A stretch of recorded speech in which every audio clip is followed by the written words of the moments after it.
DJ Mellow.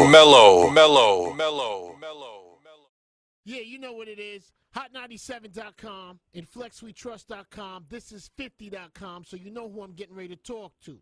50, what's up, my brother? What's up, man? Everything is good, Flex. I'm out here and working. Listen, man, so look, we just put a picture on the blog of you speaking at the UN. Yeah. Please tell me what that's about. Oh, man, it's about my SK project. I created like a energy drink, Yes. SK Energy, and going into the actual category with like philanthropy built into it. So it's like one of one. For every bottle of it that's purchased, a child is being fed, not only in Africa, but through the World Food Program, which is one of the most respected organizations that you could be connected with. They do relief in Haiti when there's an earthquake, or in Japan if there's a tsunami. It's just what the government relies on to actually make sure that there's aid for different countries and different people in need. Let me tell you something. It's an amazing thing you're doing, my brother. Amazing, man. It's an amazing thing. I mean, it's been a hell of a journey for me. Like I've been able to absorb a lot of new information I got you. in a short period of time, and I have a lot of people that have experienced a lot more different areas. Like I got a bunch of Harvard graduates around me in conversation, opposed to the guys that would just be from the neighborhood every day, Flex. You know, so yeah, you learn a lot just in basic conversation than you would, you know, if they're providing information consistently than talking to somebody who just telling you a joke or telling you what happened in the hood today. But Fifth, I know you must when you're at the UN. I mean, I'm sure you get a lot of music questions. I'm sure you do. Oh yeah, you know what it is. But before we start that, I just use that before we can get out the gate. Like I tell them with my experience. Like a lot of people know my story. Like I never met my father. My mom was killed at the age of 8. So a lot of the mistakes that I made in those early stages will come from lack of guidance in that early point. But I don't regret those things. This is my life. If I wouldn't be who I am right now if I hadn't experienced those things. And I said the same thing I'm saying to you in front of the majority of people from the United Nations right there. Everybody's sitting there. So, and they clapped after I was actually done, because what it does is it creates a strong example of possibility of change for someone who's been brought up under those circumstances where they can no longer have limits. You know what it is. Hot 97 Funk Flex, 50 Cent. Now, Fifth, I mean, I got so much to ask you about. First of all, you were at the Mayweather fight. Right. Fam, you was looking so crazy and so, I mean, in tune to the action in the ring, my brother. Yeah. Because, what's crazy, Flex, let me tell you something. Look, with Floyd, before he actually going into the ring, I grab his head before I leave the ring, and I tell him, because, a fighter got to have killer instincts. You can't get in there feeling nice today. Yep. You see what I'm saying? And if you don't go, and I put his head in the right space in conversation, just before I get out there, last thing I say to him to get him focused, because like Ortiz is a good guy. Like in person, you talk to him, you'll feel like he's trying to be like a nice guy to you. You see what I'm saying? Like there's not a problem. But you just said trying. Right, trying, because he's really trying to make sure that you can't feed your kids the way you're comfortable. Okay. If he land a hook on you, you know what I'm saying? Like, there you go. Wow. Now you got whole new obstacles in front of you. So I'll tell him, kill him. Now, Fifth, when you saw Ortiz headbutt Mayweather, what did you think of that? He did it more than one time, man. He did it several times, man. Like, it just, one was visible because he damn near came off his feet trying to run into him. You see what I'm saying? Yes. The last one. And then it's like your apologies, like, every time I go with Floyd, what's interesting? I've been in venues where that many people came out to see me perform music, right? Uh-huh. But those people generally are fans of 50 Cent. Got you. Now, when we go, every time we come out into the arena, they boo us. It's Mexico out there. Uh-huh. The last time me and the De La Hoya fight, it was Cinco de Mayo. There was nothing but Mexicans in there. when you know what I'm saying. What's interesting is Floyd is a part of pop culture. He is our Muhammad Ali.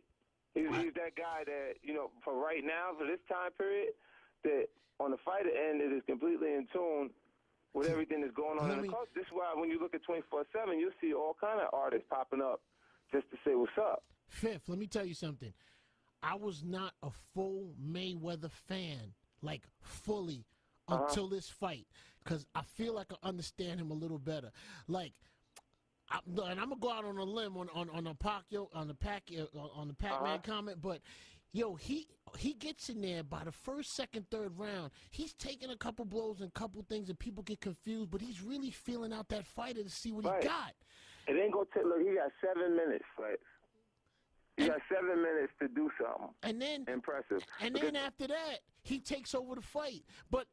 But he doesn't do it the same way every fight. It's a different tactic he uses each fight. Yeah, because Floyd don't need a particular game plan. It's instincts. You can't make another look. We can sit there and get a fighter in there and train him to throw the punches the right way from the beginning, and he's not instinctively going to do everything that Floyd does the same way. You know what I'm saying? Like, even his daddy, like, he had issues with his pops because his pops would like to live vicariously through him on some levels. He didn't achieve the same success. Now, what did you think, Fifth? Were you in the area when Larry Merchant and Mayweather had that run? Yeah, I'm standing right there. I'm standing right there. And then, but he never gives him a fair shot on his performance. Whoever they beat, they say, oh, he was washed up when you beat him. And then go send the same person he just beat to Pacquiao. Mm-hmm. You realize everybody that they say that Floyd needs to fight next is under his previous promoter? Got you. Like, now that he's not sharing the money because he's taking 100% of the money. You see what I'm saying? Everybody that's around Floyd is an employee. They're employed to him, but the money, the check itself is cut to Floyd. And that's that. No middleman. Oh, that's it. We go straight to the bank. Now, so now I heard you bet on the fight, and you made a hefty trip to the bank. I was just hearing it grapevine. Yeah, well, they go send that W9. They send that W9, so I'm gonna chill with that. So it's Hot 97, Funk Flex, Hot97.com, and FlexWeTrust.com. Now, Fifth. Now listen, I'm gonna tell you what I heard about you. I heard you was instigating this situation between Fabulous and Ray J. Okay. Yeah, now wait, Fifth. Let me give you what it is right now. I'm gonna tell you so you know what the playing field is you're dealing with. Ray J is out here saying he clocked Fab ridiculously in front of you, swung a haymaker, and left a mark on his face. Fab is saying there was nothing of the sort that happened. He was never touched. Only one of these stories can be true, Fifth. Right. And I want to know what happened. I want to know where you were.